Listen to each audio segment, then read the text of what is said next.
Hello, and welcome to Keeping It Real with Shannon Live. Because you don't know how it's going to turn out.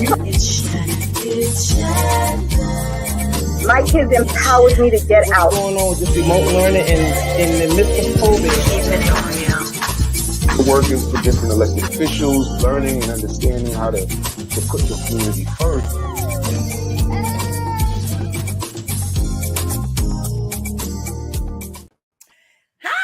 Welcome to the show. Welcome to Keeping It Real with Shannon. How you doing there, Miss Vanessa? How you doing? Ooh, I'm great. July is here already. Oh my goodness.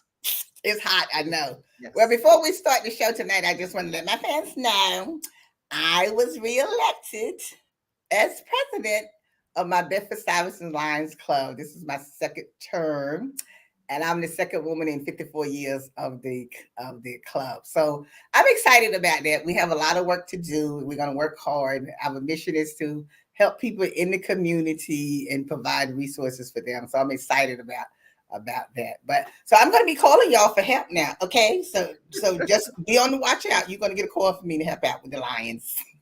Oh, and I'm so excited about our guest tonight because she is so dynamic, because I really need to get disciplined, I tell you.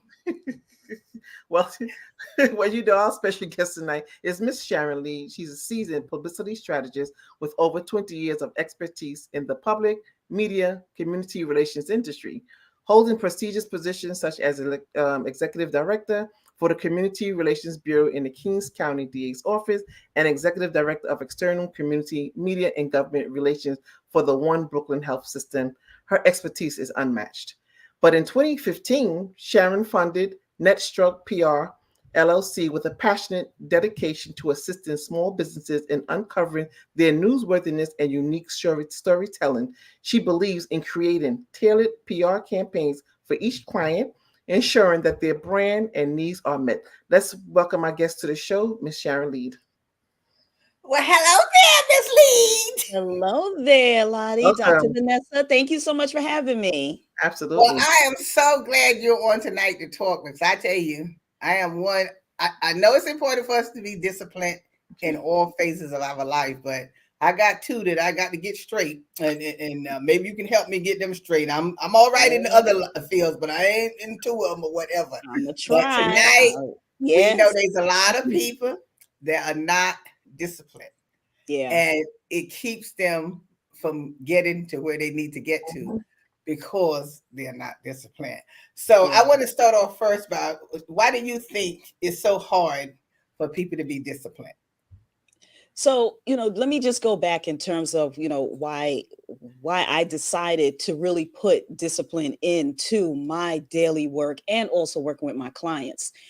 When you think about it, if you don't have a particular goal to reach, then the whole idea, the whole dynamic of you reaching to that goal is putting a plan together. So when you put a plan together, how do you execute it? You got to execute it. Putting these things in place means that you have to have a routine. You have to be disciplined. And so having a disciplinary mindset, doing things on a consistent basis, it leads you to being successful. I realized a long time ago that, when you just start putting things in place and you don't have a routine or you don't have a goal, then you're really you're spinning around like a hamster in a wheel. So when I decided to implement discipline into my daily routine and with my clients, I found that us getting to our successful and getting to our goals, being successful, has been such an amazing outcome. And anyone who doesn't have a discipline, they're really looking towards themselves for failing. Putting things in place like that really, really needs to be, steadfast and stay consistent.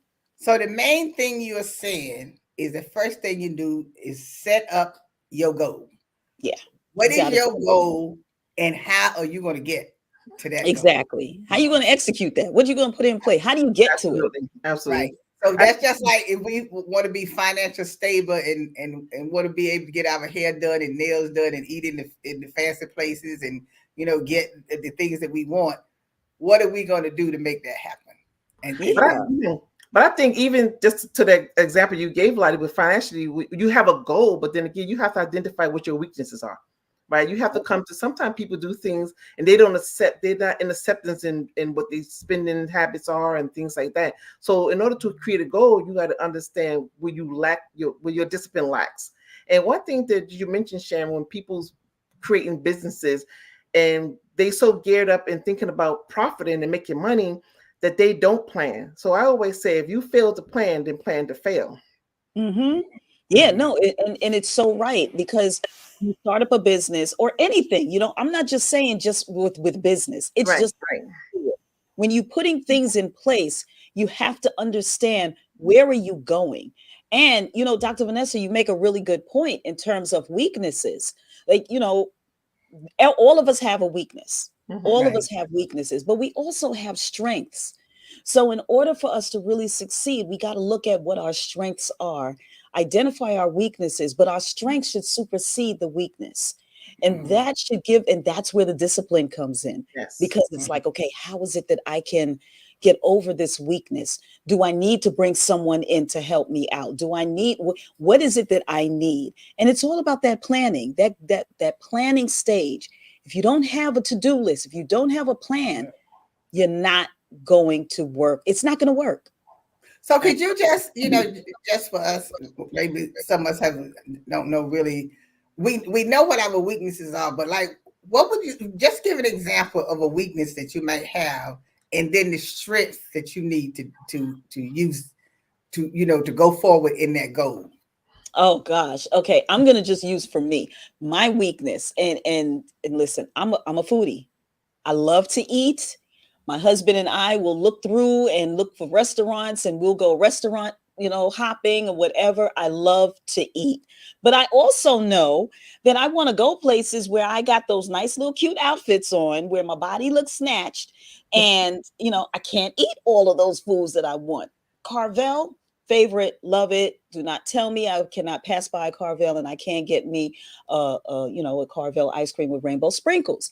Like, that is my weakness. I love to eat. However, I do know that in terms of my goal, for me, one, to stay in my six to eight size, I know that I have to do certain things, which is going to, staying with my nutritionist, working out. If I don't get to the gym, I now have to go to, do my steps, get my steps in 6,000 to 10,000 steps a day. Like that, my weakness literally has to push me to become successful in order for me to not gain that weight. But I tell you, that's interesting. You said that you use food as a tool, because people think that you can't have the things that you love, but in moderation, you still meet your goal. Yeah. You just don't overeat and over, Well, what about the poor people that just is just so weak? Like I like to eat, and I know I need to lose the weight and everything, and I want to lose the weight. I imagine myself, at a 14 or 16 or something like that. But that weakness overtakes my strength to know that I'm not supposed to be eating certain things, that I'm still eating it. So I'm just like past the point. And I get you, Lottie. But here's the thing. And if those of you who listen to motivational speakers and so forth like that, there's this one quote from E.T., Eric Thomas, and I use this quote all the time, not only for myself but also for my clients. And it's like, when you want to succeed as bad as you want to breathe, then you will be successful. So if you want to lose that weight as bad as you want to breathe, you will lose that weight.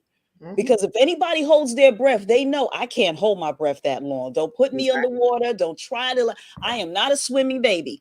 I love the water, but I do not know how to swim. So if you really want to, how bad do you want it? That's the question. It's about the discipline. It's about the discipline. When I deal with my clients in terms of PR and, and really getting to that point of that they want to kill it in that interview, I'm like, how bad do you want it? Like, how much time are we going to put into this, into our training, into our coaching, so you can really understand your messaging and practicing, not to script it, but practice so it comes off natural. Right. So it's all about really putting yourself in a position of how bad do you want it, and then that discipline will kick in once you put your plan out. Once you put your plan out and you understand what your downfalls are and your strengths are, you'll be able to film through that and be able to become and see the steps, see the graduating steps. Right. So do you use the SWOT analysis with your clients? I didn't hear what you said. Do you use a SWOT analysis with your clients? Sometimes I do. Clients sometimes, it's like if you don't really, some are very sensitive because you got to understand, I'm with media. So people don't like to be in the camera. People are, I've had clients where they were like, I cannot be at the camera. I can't even, it's just a real strong phobia. So I have to use different techniques in order for them to really, get to where their goals are. So it's different techniques that I use. So me going right into the SWOT, child, I might lose them.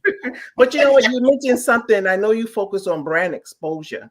But sometimes people misconstrue that with marketing. Can you explain to the audience, like, what's the difference between a marketing strategy and a PR strategist? A publicity strategist. So that's a really good question. And the reason why I say that is because marketing drives sales.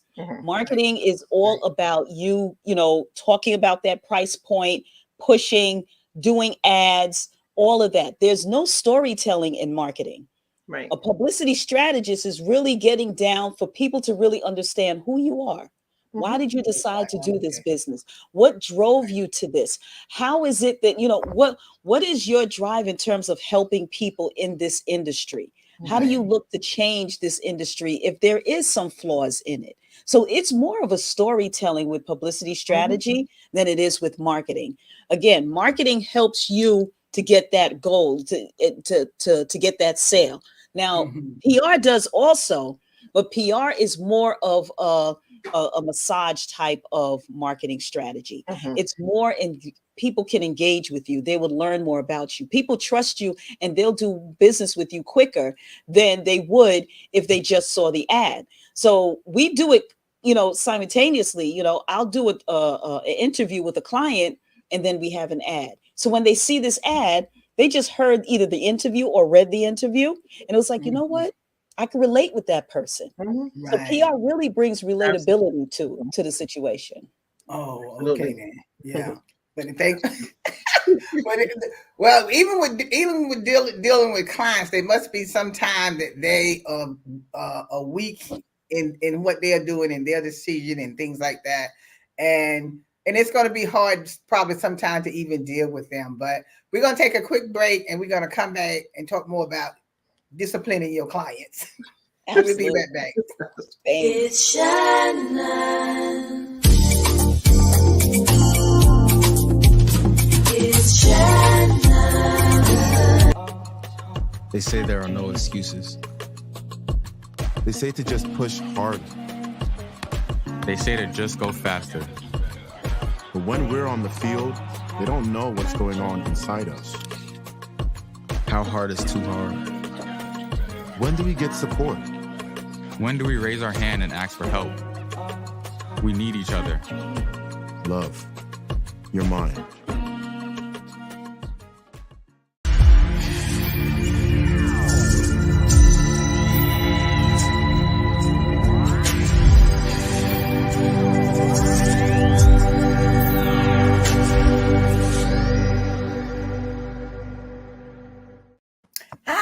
Welcome back. We're talking with our guest speaker, Ms. Sharon Leid. Now, Sharon, I wanted to ask you, I just really talk about myself most of the time because, other people, they know what their weaknesses are. But I know we need to motivate ourselves. I know we really need to work on ourselves, to make us get more disciplined. I mean, what is some other things that we can do and work on to really make us become disciplined in what we are doing? Because discipline is hard. It is hard. It really is hard. I remember listening to a motivational speaker. I just started listening to her, and she indicated that how can you motivate yourself when you're in such a rut? Mhm. Like, how do you pull yourself out of it when you're, the bills is piling up, you're probably getting evicted, you don't have no money coming in, family is on your case, it's just so much. How do you motivate yourself? And, and I thought about it. I said to myself, because I've had some lows, Absolutely. we got married at age 21. So, at age 21, we ain't got no money. I had no business going on, thank God, my parents and, and his family. But, how do you motivate yourself when you have so much stuff going on against you? The thing. And at that point, I put faith first. Yes. I put faith first. I am such a spiritual person that I have to say to myself, God is doing these things for a reason to make me stronger. Right. And once I get to that point and I understand it, I then start building myself up. Like, he's given me the power. Right. And once I start getting that, I start coming up with ideas. And then I start listening to other motivational speakers and, and hearing their stories and saying to myself, I am not alone. And we always have to think about it. We're not alone. So many people has fallen and gotten back up that you can't say to yourself, I'm just going to stay here. Prime example, I know a young person. I mean, you would think all the things that went through with this young person, that he would have just given up. And he said he's not giving up. He lost a really good job in a hospital system. And he was like, I want to get back in there. And it took him a year and a half. When people told him, you might as well stop, just stop. And he kept going and kept going. And now he just landed a job in a hospital system. And I was like, you want to know something? You beat all odds because you had the faith. You stuck with it. You kept it going. You didn't let it get you down. Our problem is that when we get knocked down, we feel that we can't get back up. Absolutely. But what you said, Sharon, on the spiritual side, see, you have had to have experienced it for you really to know to believe it. Sometimes when things happen to you, they're happening for that reason. Just like you say, he lost his job because a better job was coming. A better job was coming. Because I truly believe sometimes when things happen, God allows it to happen because he wants you to do better. And you're not going to do better unless he brings something down on you to make you wake up, smell the coffee, and know that he got something better for you to do. Because when that door closes, another door opens. And that's true. And sometimes what keeps people down is the fear. Yeah. So if you have fear, you don't have faith. I came out of retirement to help people. Not that I necessarily had to, but it gives me a joy to see a joy in somebody else's face, and the energy and the time I spent to be in the position I'm in now. I never thought I'll be at certain tables. Never in my life I thought I'd be sitting at tables and going places with people I've never even thought I would ever even meet. So it's like, it's not. I didn't come out of retirement to make money. What case is that about the money to me? Just like it's not about the money receiving from the client. It's the quality of the service that you provide to them. Yeah, and that's what matters to me. And it all came from just supporting one client of mine. And she sent me a text, "Hey V, I'm a consultant. Can you support me?"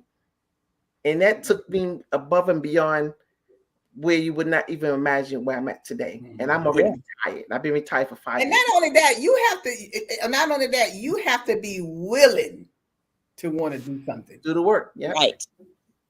That's the main thing. Because see, a lot of time people want you to do it for them. They don't want to do it for themselves. Right. And as you said before, they don't want to put the work in there. It's the work.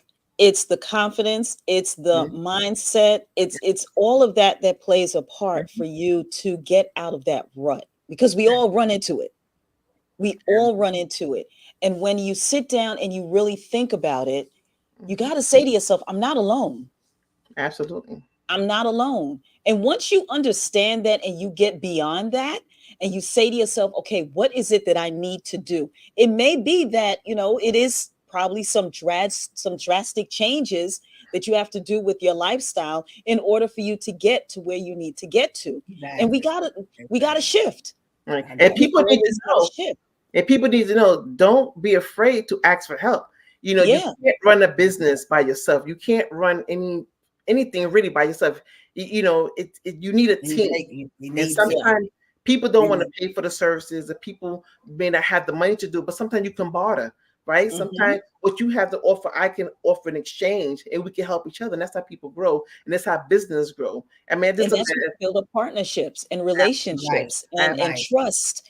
Right. And you know, you're right. If you partner or you work with other people, other businesses that is aligned with what you're doing, your growth is so much bigger. Both of you, or the multitudes of you, is so much bigger.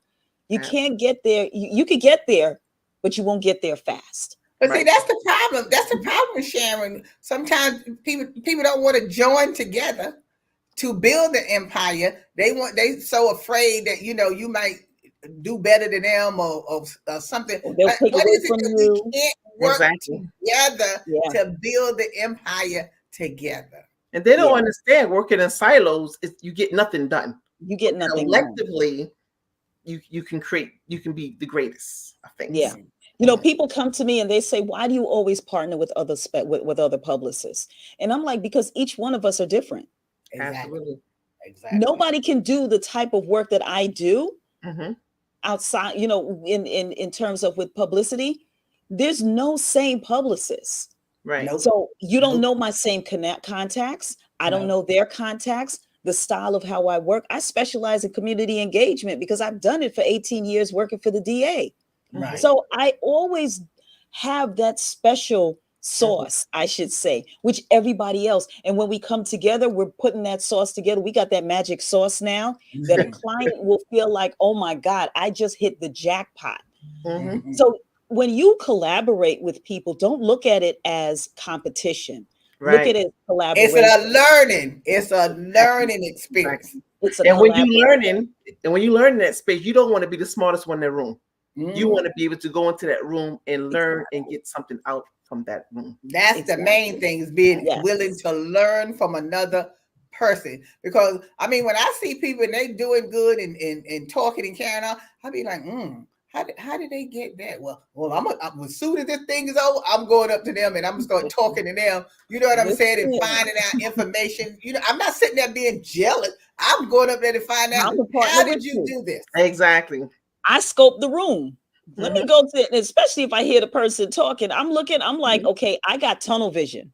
I'm going straight to you. Listen, how are you doing? How is it that we can just build a relationship? I'm not trying to take anything from you. I actually want to learn from you. I want us to work together and how we can, my skills and your skills together can make something much more better. Absolutely. Well, let me tell you, when we was at that event, 500 Men Making a Difference, and when you went up there and spoke, I was like, oh my God, she's awesome. I have to get to her when this thing is over with. I walked right up to you when the thing was over with. Excuse me, I need to talk to you. I appreciate it. It's a great event. Listen, but that's what you do. Like, I do that all the time. I go and I go to conferences a lot. It's just as an attendee. I go to conferences because I want to hear, especially if I look at the lineup, I want to hear, how is this going? You know, how is this person going to affect me in a positive way? Right. And can I get to that person? Right. If I can get to that person, oh, child, it's on. On and popping. I make sure I get through that aisle, Sharon. Look, I went right on down there. Excuse me. You get to where you're going. I'll be pushing people out the way. Excuse me. I'll be right back. I just got to get to this person. I'll be right. And you can tell because I got tunnel vision. I'm looking right at the person. So this is what I'm saying. It's bad. But then some people say to me, oh, every time we go somewhere, you got to be a networking and get numbers and all that. I said, well, because you don't want to learn nothing to do anything. That's your problem. That's not my problem. But Lottie, I know that Sharon has a monthly event.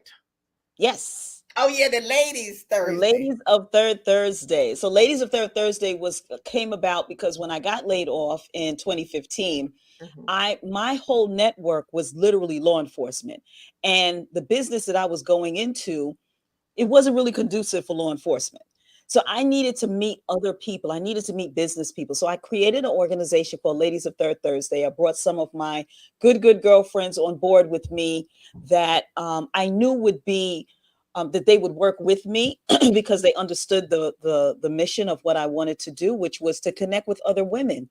And Ladies of Third Thursday actually opened up to be more than just a networking organization. It opened up to be a business resource for women who are looking to grow in their business or in their profession or just on a personal level. So the people that I have came across that I've done work with that were my clients, I'm able to bring them into the circle because there are a lot of women that needs coaching. There's a lot of women that needs to know self-care, massages, facials, financial assistance, and just finding resources to just build their business. Because what I realized when we were networking, they didn't have all the tools for them to be a successful business person and to partner. So this organization actually helped me build me as well as it built other people to how is it we can do better. So yeah. That's excellent. We need something like that, especially with women together. See, if we could stop being so jealous of each other and work together, we would be a powerhouse. I'm telling you. Absolutely. We could definitely do a lot. So you can literally connect with me on I prefer LinkedIn, which is my full name, Sharon Leid. And you can connect with me. We can learn more about Ladies of Third Thursday. You can learn more about Netstruck PR.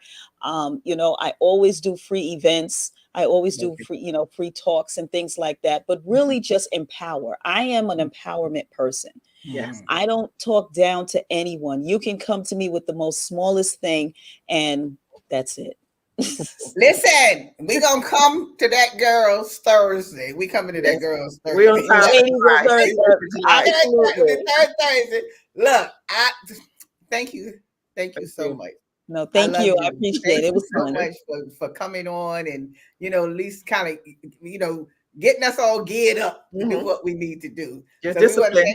We want to thank you all for joining us tonight. And look, you can always catch us every Tuesday at 8, every Saturday at 5:30 on Brick Arts Media and 2:30 on Manhattan Neighborhood Network.